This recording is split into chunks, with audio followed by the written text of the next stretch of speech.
اعوذ باللہ من الشیطان الرجیم بسم اللہ الرحمن الرحیم اتل ما اوحی الیک من الکتاب واقم الصلاة ان الصلاة تنہی عن الفحشاء والمنکر ولذکر اللہ اکبر واللہ یعلم ما تصنعون۔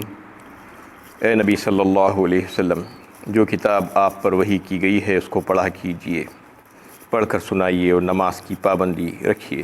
بے شک نماز بے حیائی اور برے کاموں سے روکتی ہے، اور اللہ کا ذکر، اللہ کی یاد بہت بڑی چیز ہے، اور جو کچھ تم کرتے ہو اللہ اس سے واقف ہے۔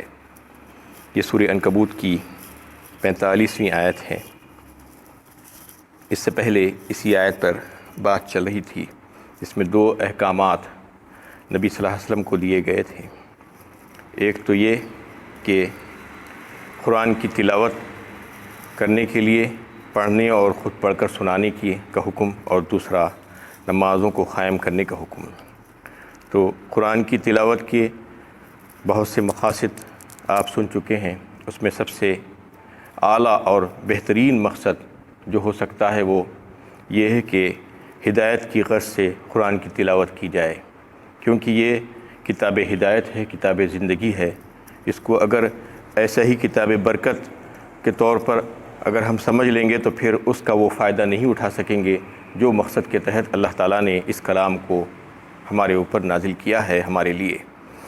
تو اس میں جو بات آئی تھی کہ اس کتاب کو کتاب ہدایت سمجھ کر اس سے ہدایت حاصل کرنے کی غرض سے کس طریقے سے پڑھنا چاہیے، یعنی سب سے پہلے اس کے معنی اور مطلب سمجھ کر رسول اللہ صلی اللہ علیہ وسلم کے ارشادات کی روشنی میں اور تشریحات کی روشنی میں اہل علم کے ساتھ بیٹھ کر ان سے محبت اور ان سے عقیدت کا اظہار کر کے، ان سے وابستگی کر کے اور ان کی صحبت اختیار کر کے ان کی مجلسوں سے جڑ کر یہ سیکھا جا سکتا ہے۔ کوئی اگر یہ سمجھتا ہے کہ میں اپنے آپ ہی یہ کام کر لے سکتا ہوں تو اس کو یہ بات سمجھ لینی چاہیے کہ اس کتاب کو بھی اللہ تعالیٰ نے، اس قرآن کو بھی ایسے ہی نہیں بھیجا تھا، ایک معلم کو ساتھ بھیجا تھا۔ نبی صلی اللہ علیہ وسلم اس کے سب سے پہلے معلم تھے۔ آپ صلی اللہ علیہ وسلم نے صحابہ کرام کو براہ راست اس قرآن کی تعلیم دی ہے، جبکہ وہ اہل زبان تھے، اس کے باوجود ایک ایک لفظ، ایک ایک آیت کا ترجمہ اور اس کی تفسیر آپ صلی اللہ علیہ وسلم وہ حضرات کو بتایا کرتے تھے۔ اس کے بعد پھر وہاں سے سلسلہ چلا اور اب تک چل رہا ہے، اور اس کے بعد قیامت تک چلتا رہے گا۔ تو یہ جو ہے یہ سمجھ لینا چاہیے کہ یہ کوئی کلام جو ہے معمولی کلام نہیں ہے، جبکہ دنیا کے معمولی چیزوں کو اور علم کو اور فن کو سیکھنے کے لیے بھی ہے، جو کسب معاش کے لیے انسان کرتا ہے، اس کو بھی جو ہے ایک باضابطہ طریقے سے سیکھنا پڑتا ہے۔ وہ ایسے ہی کتابیں پڑھ کر نہیں سیکھ سکتا، یا جو ہے کہیں سے کوئی سنی سنائی باتوں کو سن کر یہ نہیں کہہ سکتا کہ میں اس قابل ہو گیا ہوں کہ اب اس پر جو ہے گفتگو کر سکتا ہوں اور اس پر کلام کر سکتا ہوں اور میں یہ سند یافتہ ہو گیا ہوں۔ نہیں، جب تک کہ آپ باضابطہ طریقے سے وہ علم کو بھی نہیں سیکھتے دنیا کے، تو جب تک بھی آپ کو جو ہے اس کا ماہر نہیں کہا جا سکتا۔ تو اس طریقے سے اس کلام میں بڑے خلوص کے ساتھ اور محبت کے ساتھ اور جو ہے عقیدت کے ساتھ یہ سمجھنا کہ یہ اللہ کا کلام ہے، اور پھر خالی اس ذہن ہو کر اس کو سیکھنا چاہیے، اور اپنی من مانی جو ہے باتیں اس میں نہیں کرنا چاہیے۔ بہت سے ایسے لوگ ہیں آج دنیا میں جو کچھ بھی نہیں سیکھتے، کچھ مضامین پڑھ لیے، کچھ کتابیں پڑھ لیے، اور کہیں سے کچھ سنی سنائی باتوں کو لے کر دین اسلام کے اور قرآن اور حدیث کی نازک اور باریک باتوں پر گفتگو کرتے ہیں اور کلام کرتے ہیں۔ ان کو یہ سمجھ لینا چاہیے کہ یہ بہت بڑی جرت ہے، اور یہ محرومی ہے، اور یہ بیوقوفی اور حماقت ہے، اور یہ جو ہے ان کو کفر تک پہنچا سکتا ہے، کیونکہ بات نہ معلوم ہونے کے بعد بھی آپ اس کو ایسے ظاہر کرنا کہ میں سب کچھ جانتا ہوں، اور پھر اپنا یہ وتیرہ بنا لینا کہ لوگوں کی مخالفت کرنا ہے، اور حق بات سامنے آنے کے باوجود بھی نہیں ماننا، یہ کوئی اچھی عادتیں نہیں ہیں۔ اس کو چھوڑ کر انسان کو جو ہے اللہ کے سامنے یہ بات جو ہے یہ تسلیم کر لینی چاہیے کہ اللہ کا کلام ہے، اور اس کو سیکھنا ہے، اور ہدایت کی غرض سے اگر سیکھنا ہے تو واقعی میں اللہ تعالیٰ اس کو ہدایت سے نواز دیں گے، اور اس کی دنیا اور آخرت میں جو ہے کامیابی اور فلاح کے جو ہے یہ ضامن بن سکتی ہے۔ اور دوسرا حکم اس میں جو دیا گیا ہے وہ اقیم الصلاۃ، یعنی نماز کو قائم کرنے کا جو حکم دیا گیا ہے، اس میں یہ بات آئی ہے کہ نماز کو قائم کرو۔ ہر جگہ جہاں جہاں پر بھی آپ دیکھیں گے کہ کہ نماز کو قائم کرنے کے لیے کہا گیا ہے، نماز کو پڑھنے کے لیے نہیں کہا گیا ہے۔ نماز کو قائم کیا کرنا کسے کہتے ہیں وہ آگے آپ جو ہے سمجھ جائیں گے کہ جو باتیں آئیں گی اس سے آپ کو اندازہ ہو جائے گا کہ نماز کو قائم کرنا کس کو کہتے ہیں۔ اصل میں نماز قائم کرنا اور نماز پڑھنا جو ہے وہ کس وجہ سے ہے کہ ایک بندے کا، ایک انسان کا اپنے رب کے ساتھ گہرا ربط اور تعلق بن جاتا ہے نماز کے پڑھنے کے بعد۔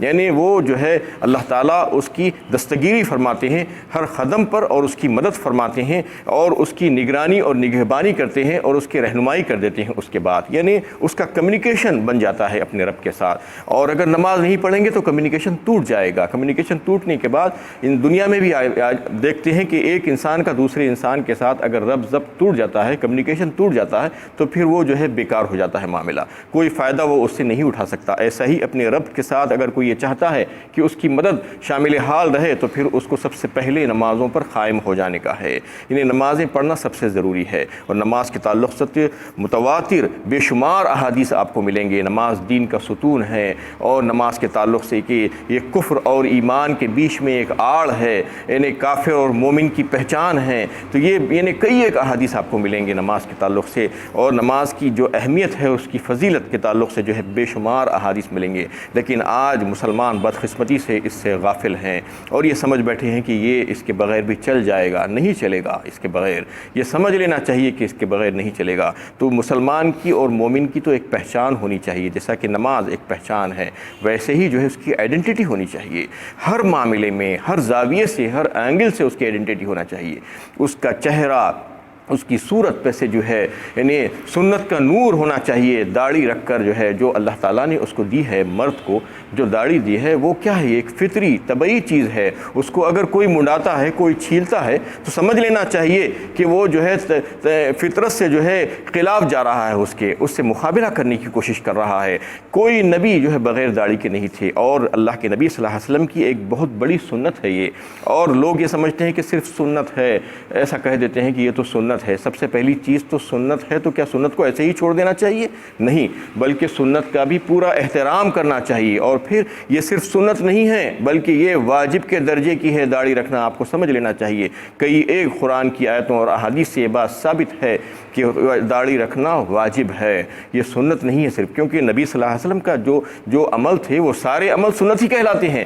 فرض نماز بھی آپ جو پڑھتے تھے تو وہ بھی آپ ہی کی سنت تھی، آپ کا طریقہ تھا، ویسا ہی طریقے کے طور پر بولا جاتا ہے کہ یہ سنت ہے۔ یہ نہیں سمجھنا کہ یہ صرف سنت تھی، سنت کو چھوڑا جا سکتا ہے، ایسا نہیں، اس کو نہیں چھوڑا جا سکتا۔ اور پھر ایک مسلمان کے چہرے سے بھی، اس کے حلیے سے بھی، اس کے لباس سے بھی، اس کے طور طریقوں سے بھی، اس کے یعنی اخلاق سے بھی، اس کے کردار سے بھی، اس کے اعمال سے بھی، اس کے معاملات سے بھی ایک آئیڈینٹی ظاہر ہونا چاہیے، انفرادیت جو ہے اس کی ظاہر ہونا چاہیے کہ واقعی میں یہ ممتاز ہے دیگر قوموں کے مقابلے میں۔ اس کو دیکھ کر لوگ پہچان لینا چاہیے کہ یہ مسلمان ہے۔ لیکن بدقسمتی ہے کہ آج کسی بھی زاویے سے آج مسلمان ظاہر ہی نہیں ہو رہا ہے کہ میں مسلمان ہوں۔ تو اللہ تعالیٰ یہ فرما رہے ہیں کہ یہ نماز جو ہے سب سے پہلے تمہاری پہچان بن جائے گی، اور جو ہے ہر جگہ نماز کو قائم کرنے ہی کے لیے کہا گیا ہے، نماز کو پڑھنے کے لیے کہیں پر بھی نہیں کہا گیا۔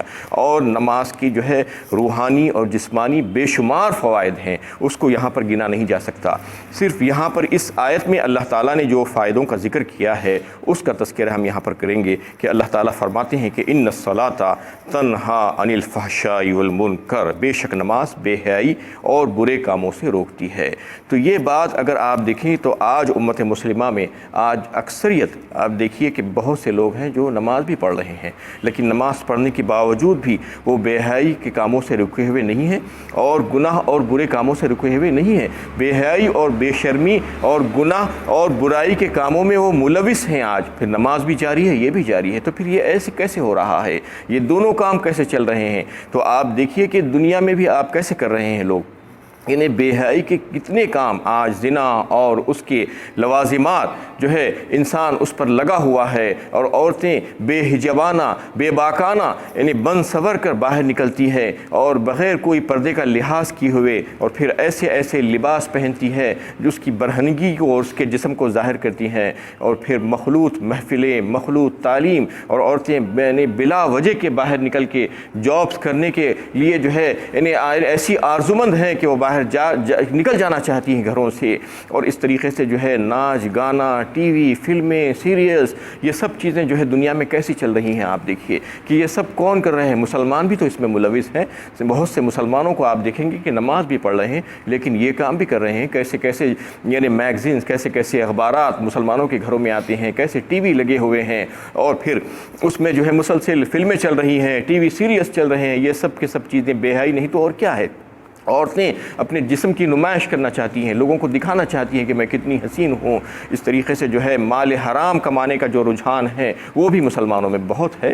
دیکھیے آپ کہ جو ہے سود کی کتنی کثرت ہو گئی ہے، یعنی مختلف ناموں سے سود کھانے کی کوشش کی جا رہی ہے، اور رشوت لینا اور چوری چکاری، قتل و غارت گری اور لوگوں کا مال ہڑپ لینا، جائیدادیں ہڑپ لینا، جھوٹی گواہیاں، جھوٹے مقدمات دائر کر دینا ایک دوسرے کے اوپر، اور کاروبار میں جو ہے جھوٹی باتیں، جھوٹے وعدے کر کے ذخیرہ اندوزی کرنا، ملاوٹ کر دینا، کم تولنا. یہ بہت سی چیزیں ہیں جو اس میں مسلمان بھی ملوث ہیں. اور شادی بیاہ کے موقع پر تو آپ کو دیکھنے میں ملتے ہیں نظارے، کیسا جو ہے اسراف ہوتا ہے، کیسے بینڈ باجا، کیسے جو ہے فوٹوگرافی، ویڈیوگرافی، آتش بازی اور کیا کیا نہیں ہوتا ہے اسراف کی چیزیں، اور کیسے کیسے رسومات میں ہم لگ گئے ہیں. تو یہ سارے کام کیا مسلمان نہیں کر رہے ہیں؟ مسلمان بھی کر رہے ہیں، آج اس میں ملوث ہیں، اور پھر نمازیں بھی جاری ہیں. تو پھر کیا یہ آیت جو ہے غلط بات کہہ رہی ہے؟ غلط بات کی طرف اشارہ ہے؟ نعوذ باللہ، ایسا ہو ہی نہیں سکتا. اللہ کے کلام میں تو کوئی شک و شبہ ہے ہی نہیں.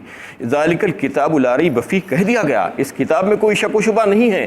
شک و شبہ تمہارے اوپر ہوگا، ہمارے اوپر ہوگا، ہم میں غلطی ہو سکتی ہے. یہ کام جو کرنے کے لیے کہا گیا ہے اس میں جو ہے صحیح انداز سے ہم انجام نہیں دے رہے ہوں گے، اس لیے ہم کو جو ہے وہ فوائد حاصل نہیں ہو رہے ہیں. کیوں آخر حاصل نہیں ہو رہے ہیں؟ کیوں ہم بے حیائی سے نہیں بچ پا رہے ہیں؟ کیوں ہم گناہ اور برائی کے کاموں سے کیوں بچ نہیں پا رہے ہیں؟ اس کا اگر ہم جو ہے اندازہ لگائیں، اس کے لیے سوچیں تو ہمیں پتہ چلے گا کہ نماز میں اللہ تعالیٰ نے جو تاثیر رکھی ہے وہ جو ہے برائیوں سے روکنے کی تاثیر اس میں ہے. اور جو ہے جیسا کہ آپ مثال کے طور پر کوئی بیمار ہوتا ہے اور وہ اپنے ڈاکٹر کے پاس جاتا ہے تو ڈاکٹر اس کو دیکھنے کے بعد کچھ دوائیں لکھتا ہے. دوا لکھ کر جو ہے یہ کہتا ہے کہ یہ شرائط ہوں گے، یہ اوقات ہوں گے اس کے، ان اوقات میں اتنا ڈوز تم کو لینا ہوگا، یہ کھانے سے پہلے، یہ کھانے کے بعد، یا یہ 2 بار یا 3 بار یا 1 بار. یہ تمام چیزیں اس کو بتائے گا. اس کے بعد کچھ پرہیز بھی بتائے گا کہ یہ دواؤں کے ساتھ تم کو جو ہے یہ کھانوں سے پرہیز کرنا ہوگا، چکنی غذائیں نہیں کھانی ہوگی، فلاں نہیں کھانا ہوگا، فلاں نہیں کھانا ہوگا، ٹھنڈی چیزیں نہیں کھانی ہوگی، جو بھی ہوگا پرہیز بتائے گا. اور یہ بتا دے گا کہ یہ دواؤں کا اثر جبھی ہوگا جب تم پرہیز بھی کرو گے. تو دیکھیے آپ کہ کوئی چیز کو استعمال کرنے کے لیے کیا کیا چیزوں کی ضرورت پڑتی ہے تاکہ اس کے فائدے حاصل ہو. یعنی اس کا جو ہے شرائط، اس کے قواعد، اس کے طریقے اور اس کا پرہیز، یہ ساری چیزیں ضروری ہوتی ہیں اس کا اثر لانے کے لیے. تو نمازوں میں بھی اثر ہے، لیکن نمازوں میں اثر کب ہوگا؟ ان شرائط کے ساتھ. دنیا میں بھی ہر چیز شرط کے ساتھ آپ کو ملے گی، شرائط کے ساتھ ملے گی. آپ کو کہا جائے گا کہ آپ یہ کام کر لیں گے تو آپ کو یہ دے دیا جائے گا، آپ اتنی تعلیم حاصل کر لیں گے اور یہ تجربہ حاصل کر لیں گے تو آپ کو یہ جاب مل جائے گی. ویسا ہی جنت کے لیے بھی اللہ تعالیٰ نے فرما دیا ہے کہ دنیا کی جو ہے تم یہ محنتیں کر لو گے اور ہماری فرما برداری کر لو گے اور ہماری باتوں کو تسلیم کر لو گے، ہمارے نبیوں کی جو باتیں ہیں، جو کام وہ جو ہے کرنے کے لیے کہہ رہے ہیں وہ کام کر لو گے تو پھر تمہیں جنت مل جائے گی. تو ایسے ہی جو ہے نماز کے تعلق سے بھی ہے کہ نماز کو کیسے پڑھنے کا ہے. عین سنت نبوی کے متعلق ہم کو پڑھنا ہے، سارے آداب و شرائط کا لحاظ کرتے ہوئے اس کو پڑھنا ہے. یعنی اس کی قبولیت اور اس کی صحت کے لیے یہ ضروری ہے. سنت کے مطابق کسے کہتے ہیں؟ سب سے پہلے یہ کہ اس میں خلوص ہو، اخلاص ہو. نماز جو پڑھ رہے ہیں آپ یہ سمجھنا چاہیے کہ یہ اللہ کے لیے پڑھ رہے ہیں، یہ اللہ کا حکم ہے. اور پھر پاکی اور صفائی، جسم کی پاکی اور صفائی، کپڑوں کی پاکی اور صفائی، جگہ کی پاکی اور صفائی. اور پھر نمازوں کو ان کے اوقات میں پڑھنا ہے. ان الصلاۃ کانت علی المؤمنین کتابا موقوتا کہا اللہ تعالیٰ نے ایک مقام پر. نمازوں کو اپنی من مانی جب چاہا جب پڑھ لیا، جب بیدار ہوا جب پڑھ لیا، اور جب وقت ملا جب پڑھ لیا، ایسا نہیں، بلکہ نمازوں کو ان کی اوقات میں پڑھنا ہے. اور 5 نمازیں اللہ تعالیٰ نے روزانہ فرض کی ہیں، یہ سمجھ لینا چاہیے یہ اللہ کا حکم ہے اور 5 نمازیں پڑھنے کا ہے. 1 نماز پڑھ لی، 2 نماز پڑھ لی، 3 نماز پڑھ لی، ایسا نہیں چلے گا. یا جمعے کی نماز پڑھ لی، سارا ہفتہ غائب. یہ نماز کو قائم کرنا نہیں کہتے ہیں. اور مردوں کے لیے نماز با جماعت ہے، جماعت سے مسجد میں حاضر ہو کر نماز کو ادا کرنا ہے، اور پھر اس کے آداب و شرائط کیا ہیں، اس کے فرائض اور اس کے واجبات کو سمجھ کر اس کو اچھی طریقے سے ادا کرنے کی کوشش کرنا، اس کا علم حاصل کرنا اور پھر اس کو سمجھ کر پڑھنا، اور پھر سنتیں اور مستحبات جو ہے اس کا لحاظ کرتے ہوئے نماز کو ادا کرنا، اور پھر اس کے مکروہات اور مفسدات سے بچتے ہوئے نماز کو ادا کرنا، اور پھر یہ سمجھنا کہ یہ آپ جو ہے اللہ کے روبرو حاضر ہیں، یعنی رب العزت کے جو ہے روبرو حاضر ہیں اور اس کی بارگاہ میں ہیں، اور کتنی جو ہے ادب سے جو ہے وہاں پر کھڑے ہونا چاہیے، یہ ذہن میں آپ کے ہونا چاہیے، پورے خشوع و خضوع کے ساتھ، پوری یکسوئی کے ساتھ ذہن کو لگا کر جو ہے نماز پڑھنا، اور اگر کوئی ایسا پڑھے گا اور پھر اس کے ساتھ پرہیز بھی کرے گا۔ پرہیز کیا ہے؟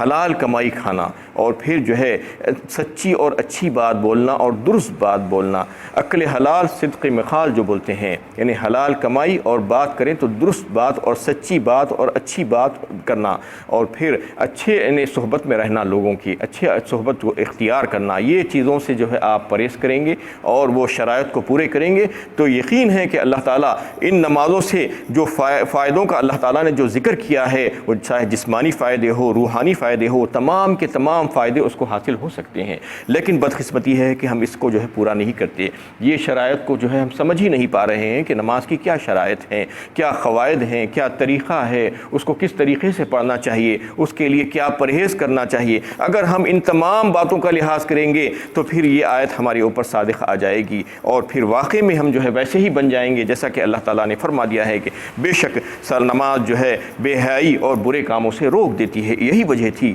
کہ اللہ تعالیٰ جو ہے بار بار یہ بیان فرما رہے ہیں ایمان والوں سے، یا ایھا الذین آمنوا استعینوا بالصبر والصلاۃ، صبر اور نماز سے جو ہے مدد لینے کے لیے کہا گیا ہے ایمان والوں سے۔ یہ کون سی نماز ہے؟ یہی نماز ہے، اور صبر، جب مشکل پیش آ جائے تو صبر کے ساتھ رہنا، اس کو سہ لینا، یعنی واویلا نہیں مچانا، تکلیف کا جو ہے لوگوں کے سامنے اظہار نہیں کرنا اور نماز کو قائم کرنا۔ یہی طریقہ نبی صلی اللہ علیہ وسلم کا تھا، جب کوئی تکلیف اور پریشانی اور مشکل پیش آتی فوراً 2 رکعت نماز پڑھتے اور اللہ سے دعا کرتے اور صبر کرتے، اور مسلمانوں کے لیے بھی یہی جو ہے حکم ہے کہ نماز سے اور صبر سے جو ہے کام لیں اور اللہ سے استعانت اور مدد طلب کریں۔ واللہ یعلم ما تصنعون ولذکر اللہ اکبر، اور یہ ذکر جو ہے بہت بڑی چیز ہے اور اللہ تعالیٰ تم جو کچھ بھی کرتے ہو اس کو جانتے ہیں۔ وآخر دعوانا الحمدللہ رب العالمین۔